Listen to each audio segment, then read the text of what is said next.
Good morning. Well, it's a wonderful spring day today. It's still early in the morning, but the shop's quite quiet, so I'm going to spend a bit of time trying to improve things. So I'm looking at this table here. It's old and it is rough, but I'm thinking it'll be vastly improved if I give it a coat of paint. So that's the plan for today. Let's set you up and see how this looks after I've given it a coat of paint.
Well, I don't know how well the camera's picking it up. It's a real struggle to see where I've done and where I haven't. But I've done this half and it's looking a bit better, so I think I'll carry on and do the other half too.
Well, that's not the best paint job in the world, but it certainly looks better. And I was a little concerned when I changed tubs of paint that they were slightly different colours, but it seems to have dried quite evenly, so I'm happy with that. Now, I would like to give it a second coat, but I'm thinking rather than giving this a second coat, I'm actually going to turn my attention to this stand here and give that a first coat. So they're both looking slightly better, and then if I have time, I can come back and do another coat. So yeah, let's get this cleared off.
Well, that's the plants back on the table, and it looks so much better for a coat of paint.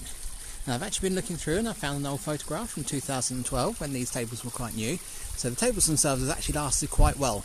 It's also quite interesting looking at it, seeing how little this area has changed.